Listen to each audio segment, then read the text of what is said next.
Bonjour à tous.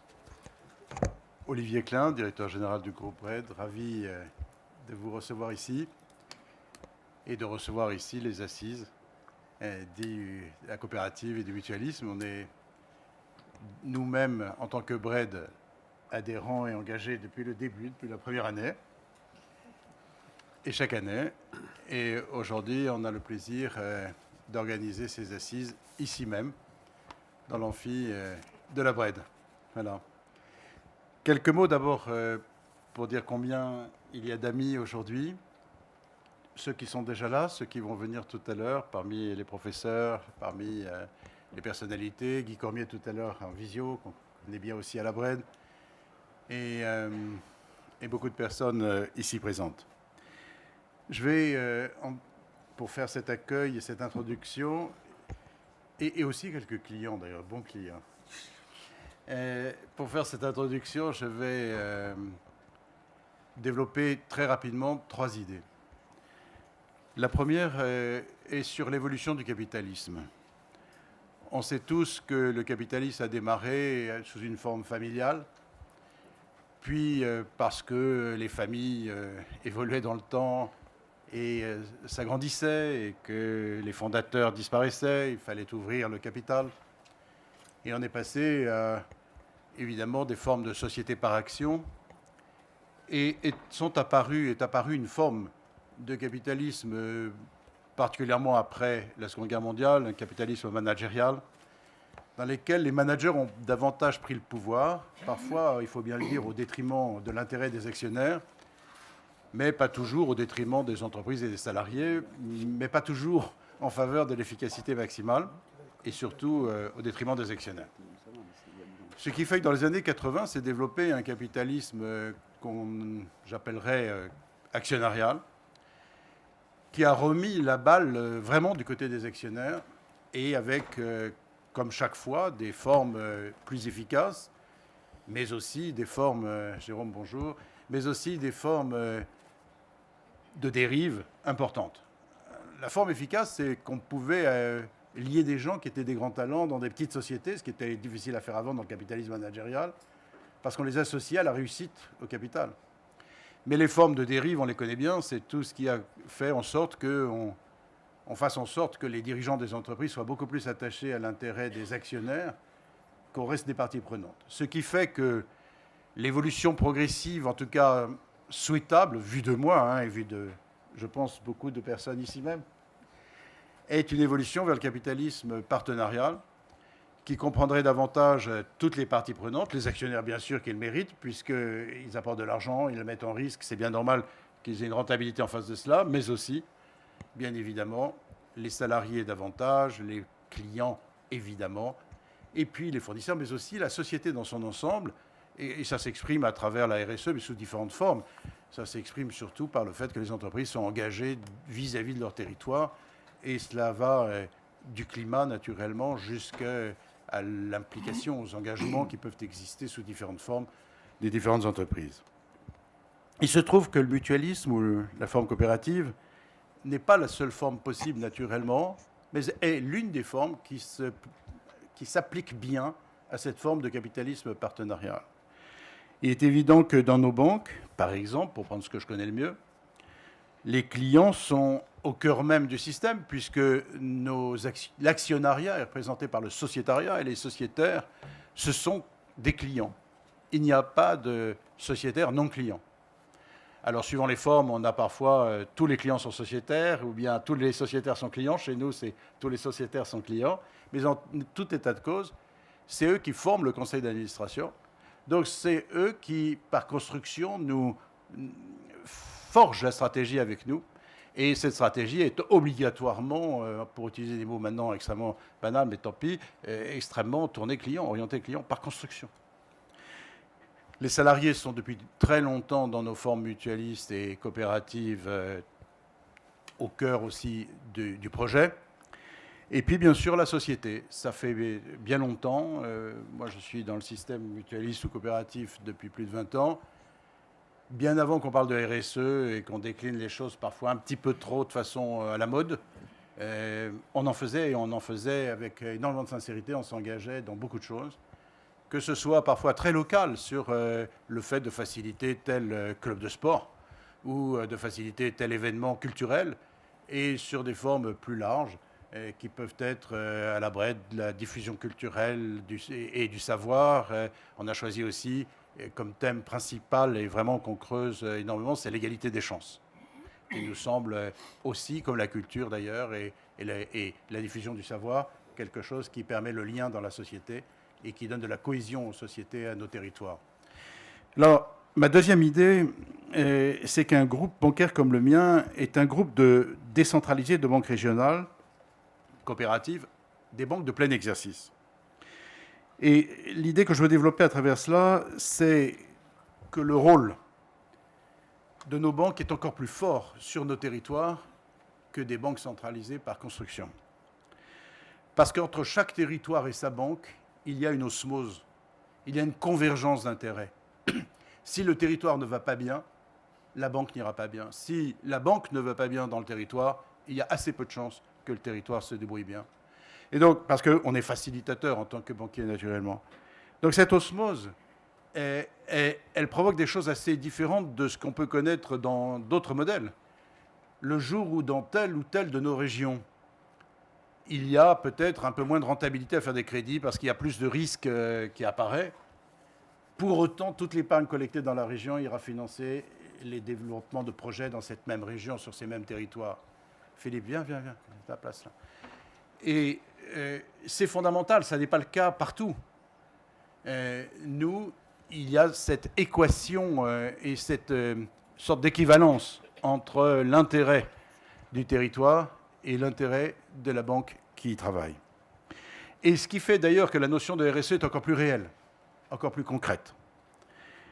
Et dans un monde globalisé, qui se déglobalise ou se compartimente à vue d'œil, manifestement, mais qui a été fortement globalisé, on a vu apparaître depuis des années un besoin encore plus fort de proximité. Et je pense que nos banques sont vraiment des réponses à cela. Et quand on interroge d'ailleurs l'ensemble des Français qui parlent de banque, il y a un attachement viscéral à nos formes de banque à cause de cette proximité qui développe. Proximité qui est géographique et relationnelle avec les clients, peu importe le canal. C'est une proximité qui compte énormément et elle est valorisée par les clients.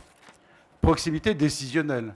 Je me rappellerai toujours, la première fois que je suis allé à Lyon, dans une banque qui était centralisée, et je suis retourné dans une banque décentralisée, la première fois, les clients nous laissaient prendre des parts de marché sur BNP, il y avait encore le Crédit Lyonnais, la Société Générale, mais jamais sur les banques régionales. Et je demandais, mais pourquoi? Il me dit, mais c'est très simple, même si tu as une équipe et vous êtes vraiment tout bon, vous faites de la place, c'est bien, mais on ne fera jamais de place par rapport à une banque régionale parce que celle-là a un accrochage régional qui est indépassable quand on est sûr qu'on nous fera crédit, qu'on nous connaît, que les patrons sont bien là et pour longtemps, et que les décisions sont prises là et non à Paris, ça change tout. Proximité décisionnelle donc, et puis troisièmement, proximité managériale. Elle est cruciale. Dans une banque qui est une banque de réseau, on a besoin de gens très motivés, de gens très conscients de la valeur de nos clients, de la relation avec ces clients. Et cette motivation fait vraiment la différence. Entre parenthèses, les banques en France, vous le savez, mutuelles et coopératives, depuis plus de 30 ans, ont gagné des parts de marché sans cesse. Aujourd'hui, pour avoir entre 65 et 70% de parts de marché de la banque de détail, y compris des PME. Donc, ce n'est pas pour rien. Et cette proximité managériale fait que tout le monde est impliqué dans la stratégie, tout le monde la comprend mieux, tout le monde est beaucoup plus motivé et capable d'être acteur dans cette stratégie. Parce que les managers sont liés et avec des dirigeants qui sont là, présents sur ces territoires. Et du coup, ces dirigeants de nos banques sont responsables de leur banque, attachés à leur territoire, et ils sont dans des banques de plein exercice. C'est dire si ça leur donne de la responsabilité et si ça développe des dynamiques entrepreneuriales considérables. Et ma dernière idée, c'est l'éthique et l'efficacité. Je défends cela depuis les 20 ans au moins que je suis dans des banques mutualistes ou coopératives. Je suis persuadé que c'est une façon de lier éthique et efficacité de façon remarquable et que rien de tout cela, de tout ce que j'ai énoncé avant, se fait au détriment de l'efficacité, tout au contraire. Il n'y a pas d'efficacité longue sans éthique, j'en suis convaincu, dans la relation au client. Une des façons dont je dis souvent aux conseillers de se comporter, c'est comportez-vous exactement de la façon suivante, accompagnez vos clients, vendez-leur des choses, de façon à ce que dans 10 ans, quand vous les retrouverez sur le trottoir en marchant dans votre ville, vous n'ayez pas envie de changer de trottoir. Mais vous soyez fiers de ce que vous avez fait. Eh bien, pas d'efficacité longue sans éthique, et il n'y a pas d'éthique longue sans efficacité, parce que si on n'est pas efficace, on n'a pas les moyens d'être éthique. C'est aussi simple que ça, on n'existe pas. Or, cette proximité multidimensionnelle dont j'ai parlé construit la performance. Ce n'est pas seulement une question d'être moral, c'est une question de bien lier cette morale à l'efficacité. L'une ne peut pas aller sans l'autre et réciproquement. Ça donne même de la surperformance. Aujourd'hui, si vous regardez attentivement les coefficients d'exploitation, les charges sur les revenus des banques, les produits nets bancaires, les revenus des banques, le coefficient d'exploitation, qui plus il est bas, plus montre de l'efficacité, est structurellement plus bas dans les banques de détail des groupes décentralisés que dans les banques de détail des groupes centralisés. Et j'ose dire, parce que souvent on est dans un pays très centralisateur, et malgré la décentralisation, je dirais même bien plus, grâce à la décentralisation, on a ces coefficients d'exploitation plus bas, on est plus efficace, à cause ou grâce de tout ce que je viens de dire. Donc, nous sommes des banques compétitives, efficaces, et qui, de ce fait, cette efficacité permet de servir encore bien mieux les clients. Le premier principe de l'éthique, avant même de parler RSE vis-à-vis d'autrui, c'est de commencer à bien servir ses clients, à être utile à ses clients. C'est le premier objectif de tout le monde, et c'est, je crois, au cœur même de l'éthique. Et donc, je finirai par là, c'est la conviction intime que nos modèles permettent ce mariage fructueux de l'efficacité et de l'éthique, c'est-à-dire du fait que nous sommes là pour longtemps. Merci à tous.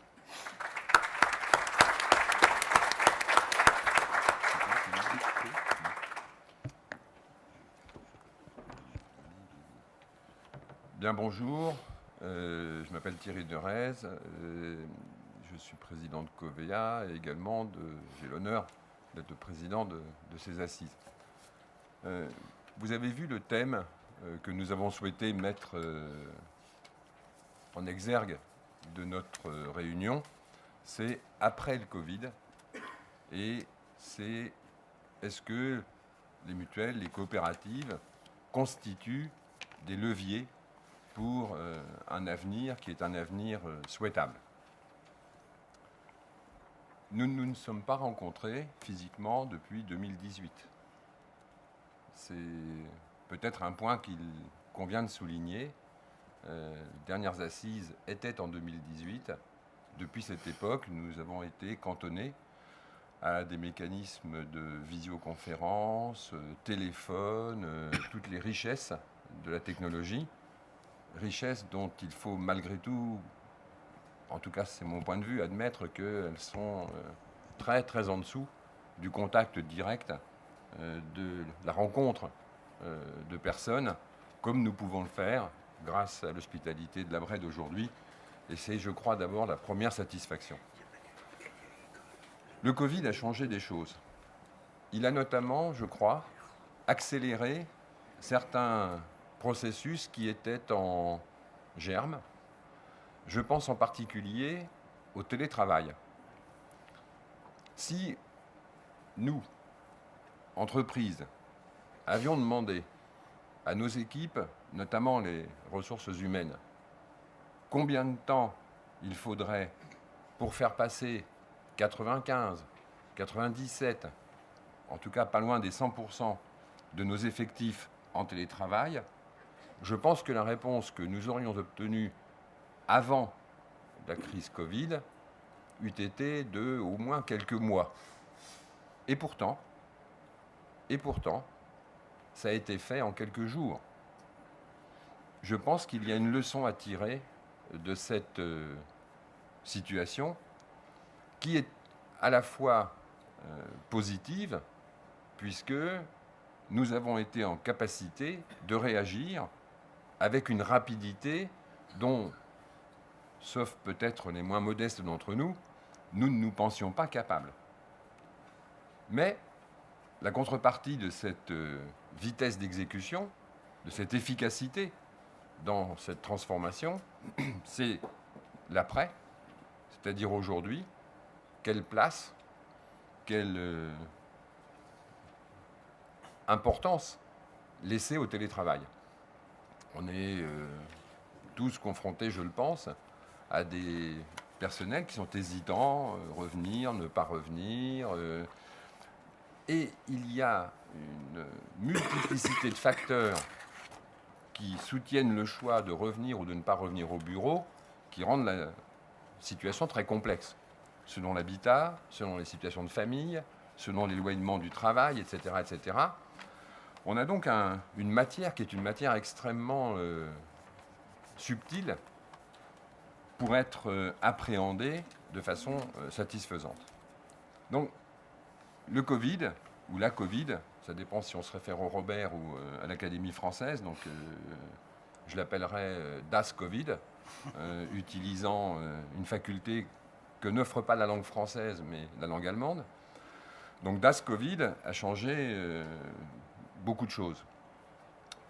Également sur le plan de l'attente, de liens, et c'est là où j'en viens à ce que peut être un levier pour les coopératives et les mutuelles de lien avec l'ensemble de nos concitoyens, et évidemment plus spécifiquement pour ce qui nous concerne, avec nos sociétaires et nos coopérateurs. Si on regarde une des transformations, c'est que finalement, on nous a apporté tout à domicile. On avait déjà l'eau, le gaz, l'électricité pour les plus fortunés.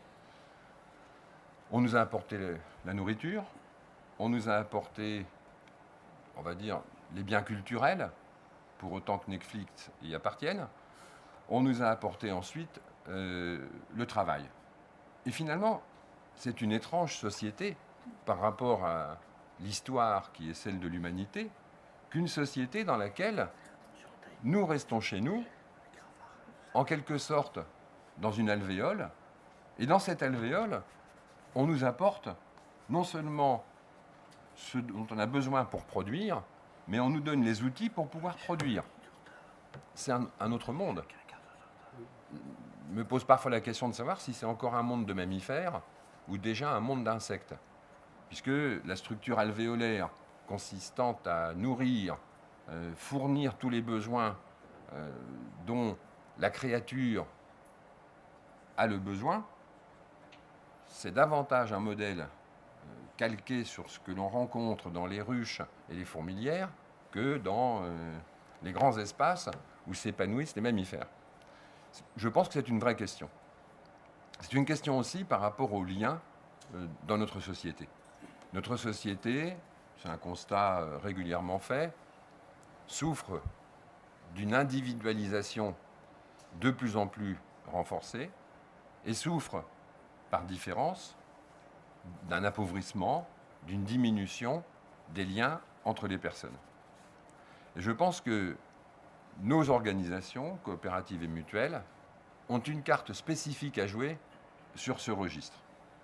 Et je suis très attentif à une étude qui a été faite il y a maintenant 2-3 ans, mais je ne pense pas que les résultats soient sensiblement différents, qui fait ressortir que chez les personnes, prenons les baby-boomers, et encore les personnes plus anciennes que les baby-boomers, il y a cette volonté de lien entre les personnes. Ce lien se manifeste par le fait qu'elles souhaitent être appelées sociétaires ou coopérateurs. En revanche, en direction des générations plus jeunes, prenons les 18-34 ans, on a plus de 75% qui se considèrent et souhaitent être considérés comme des clients et rien d'autre. Vous voyez le glissement entre deux générations qui s'opère entre des gens qui souhaitent avoir du lien et des personnes qui finalement se contentent d'eux. Il me semble que c'est une carte que nous avons, nous, coopérateurs et mutualistes, et que nous aurions intérêt à la jouer pour être, conformément aux souhaits du programme de nos assises, un levier pour le développement de l'après-crise. Merci.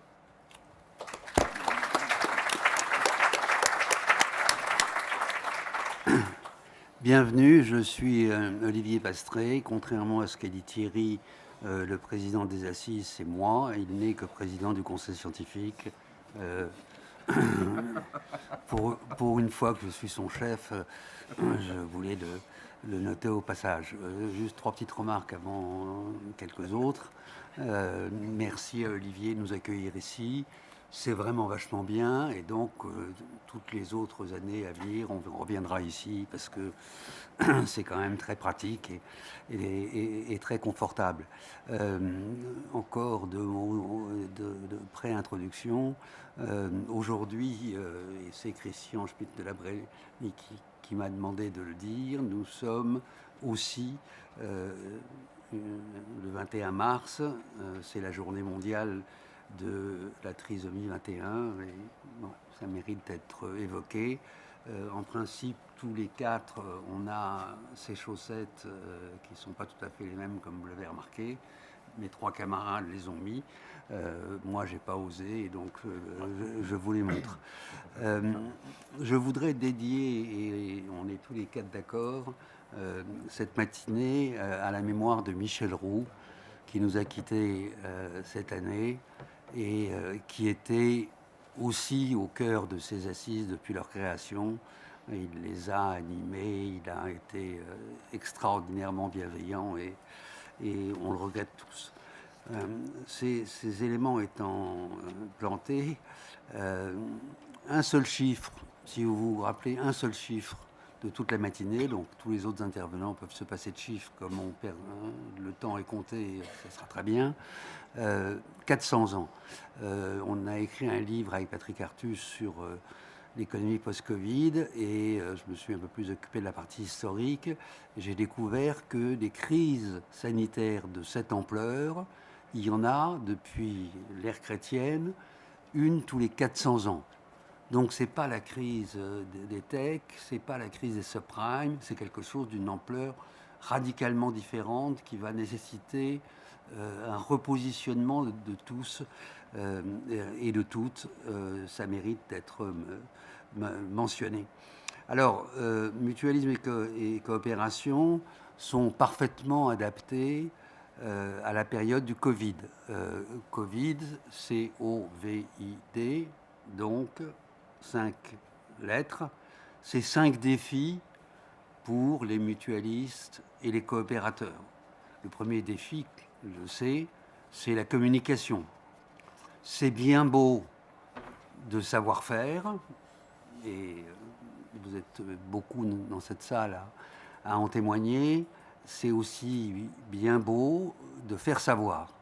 Et si j'ai une critique à adresser au mouvement mutualiste et au mouvement de la coopération, et c'est le charme de ces assises, c'est qu'il faut communiquer. Il faut communiquer ensemble. Et il faut se coordonner dans la communication. Parce que sans cet atout de la communication, c'est très difficile de faire passer des messages. Et la spécificité de vous, votre spécificité, c'est nécessaire de la mettre en avant dans cette période. Après le C, le O. O, c'est organisation. Alors là aussi, la coopération et le mutualisme sont parfaitement adaptés à la période. Le principe un vote, une voix, c'est un principe fondamentalement démocratique. Et donc, c'est un élément important. Mais on est à un tournant. Et je dirais mutu or not mutu. Il va falloir choisir. Il va falloir, me semble-t-il, s'ancrer dans le mutualisme et dans la coopération, plus encore demain qu'hier. CO, V, c'est le V de vigueur. Le mouvement coopératif et mutualiste a montré sa vigueur pendant cette crise.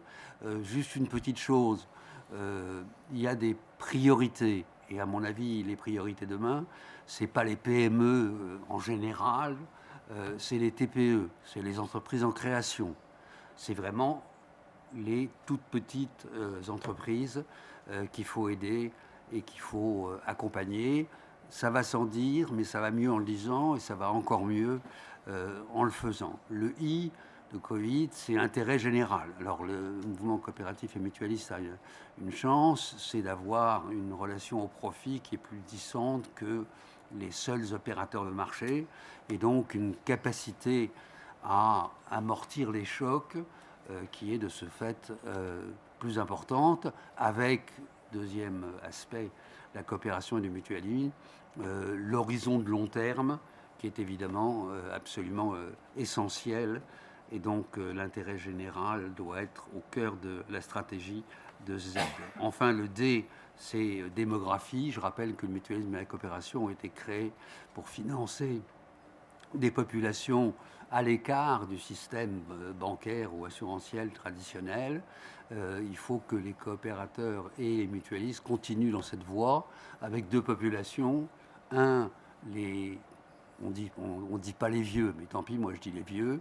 Les aînés. Les aînés. Oui, les aînés, c'est tellement grotesque. Bon, donc Jean-Hervé est spécialiste, pas parce qu'il est plus vieux que moi, mais parce qu'il travaille là-dessus depuis plus longtemps que moi.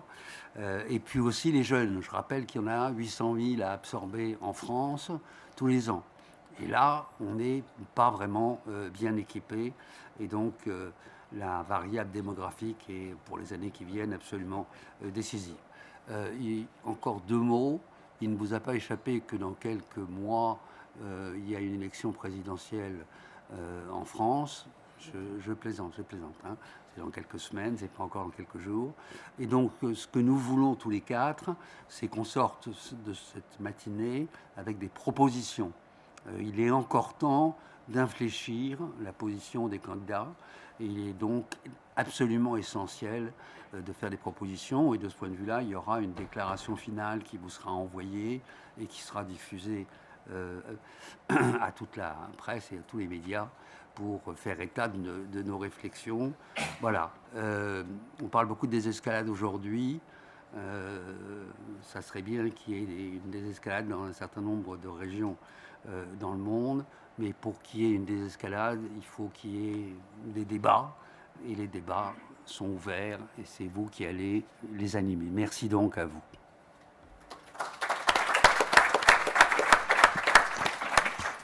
Bien, peut-être juste deux mots de rajout par rapport à ce qui a été dit. Ce qui me pousse à dire que ces 6e rencontres sont les plus importantes qui n'ont jamais eu lieu, c'est tout simplement une inquiétude. Moi, je suis très inquiet parce que le débat économique de notre pays n'a pas lieu. On va avoir une élection présidentielle surréaliste. Tout ça est absurde. Et la manière dont Olivier, Thierry et Olivier ont évoqué le cœur même de nos discussions de ce matin, c'est l'idée que derrière tout cela, il y avait une réflexion sur le capitalisme. J'en profite d'ailleurs pour dire que la plus belle des réflexions sur le capitalisme qui a eu lieu a été écrite par notre ami Éric Le Boucher, qui prend son air modeste, mais qui vient de sortir un livre qui s'appelle « Échec à la barbarie », et qui est en fait une vraie réflexion qui s'inscrit parfaitement dans le travail de ce matin sur la manière dont on peut penser cette fameuse sortie de la Covid et surtout la manière dont les rapports économiques et sociaux peuvent se transformer. Alors, ce matin, c'est une première étape. Si je peux l'inscrire dans un travail un tout petit peu plus long qui nous conduit au 8, 9, 10 juillet, c'est-à-dire aux rencontres économiques d'Aix-en-Provence, je dirais juste que, comme ce matin, on s'inscrit plutôt dans une vision positive, c'est-à-dire au fond, comment est-ce qu'on va réussir à faire évoluer nos sociétés, et ça ne va pas être si simple, pour ça il faut y réfléchir.